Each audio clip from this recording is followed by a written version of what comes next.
High viewers, చాలా important video ఇది. నాకు తెలిసి తెలుగు మీడియాలో ఈ పాయింట్స్ ఎవరు టచ్ చేయాలా. ఎప్పట్లాగే 3 నిమిషాలపై వీడియో వేస్తా, అందరికి షేర్ చేయండి. ముందుగా వెనకాల అటాచ్ చేసిన పిక్ ఉందా, అందులో గ్రీన్ కలర్లో ఉంది చూశారు, అది నార్త్ బెంగాల్ అంటారు.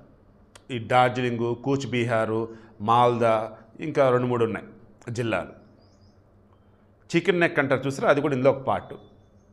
వాస్తవానికి ఈ గ్రీన్ కలర్లో ఉన్నది ఉందే, దీనికి రిమైనింగ్ వెస్ట్ బెంగాల్ ఉంది, దానికి చాలా డిఫరెన్స్ ఉండేది. ఇది మ్యాక్సిమం కొండ ప్రాంతాలతో ఉంటుంది. ఈశాన్య రాష్ట్రాలు ఉన్నాయా, అస్సాము, నాగాల్యాండ్, మణిపూరు, ఇవన్నీ చూశారు.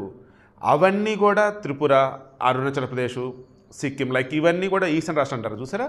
అవన్నీ కొండ ప్రాంతాలతో ఉంటాయి, బోర్డర్స్ పంచుకుంటూ ఉంటాయి. అలా ఇది ఉన్నా కానీ దీనిని మాత్రం అలా చూడదు అనమాట మన గవర్నమెంట్. ఇప్పుడు అలా చూసే అవకాశం వచ్చింది. అలా చూస్తేనే మన దేశం బాగుపడే అవకాశం అయితే ఉంది. మమతా బెనర్జీ వాంటెడ్గా మహమ్మద్ అలీ జిన్నాని మించేలాగా ముస్లింని రెచ్చగొట్టి ఏకంగా మన దేశంలో ఉంటూ మన దేశంలో హిందువుల మీద దాడులు చేపిస్తుంది. మన దేశంలో రాష్ట్రపతి ఆమోదం పొంది అమలులోకి వచ్చిన ఒక బిల్లుని వ్యతిరేకిస్తూ నేను అమలు చేయనంటుంది. దానివల్ల ఈరోజు మెజారిటీగా ఉన్నటువంటి హిందువులు భయపడి ఎక్కడెక్కడో పారిపోవాల్సి వస్తుంది.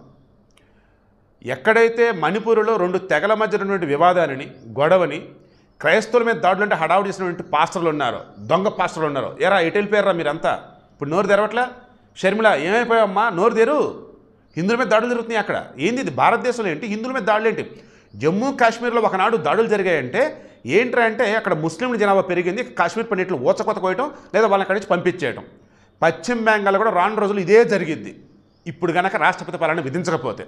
అండ్ ఈ నార్త్ బెంగాల్ ఏదైతే ఉందో ఆ గ్రీన్ కలర్లో పెట్టింది, దాన్ని సెపరేట్ స్టేట్ చేయాలి లేదా కేంద్రపాలిత ప్రాంతం చేయాలి.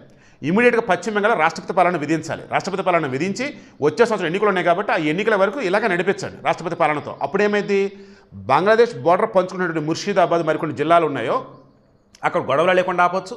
బంగ్లాదేశ్ నుంచి ఈ రోహింగ్యాలు కానీ టెర్రరిస్ట్ గ్రూపులు ఏవైతే మమతా బెనర్జీ సపోర్ట్గా ఉంటూ ఉన్నారో వాళ్ళు కంట్రోల్ చేయొచ్చు.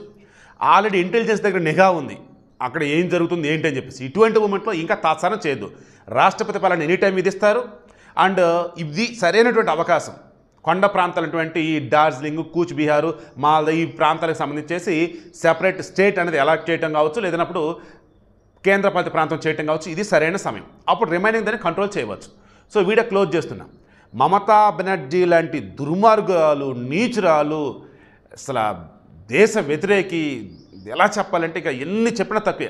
ఇంత వరస్ట్గా ఉన్న పర్సన్ని నా దేశ స్వతంత్ర భారత చరిత్రలో ఎవరు చూసుంటారు. ఎనీ టైం అక్కడ రాష్ట్రపతి పాలన ఖాయం. ఎనీ టైం నార్త్ బెంగాల్ని కేంద్రపాలిత ప్రాంతం చేయటం కావచ్చు, సెపరేట్ స్టేట్ కావచ్చు, ఖచ్చితంగా చేస్తారు.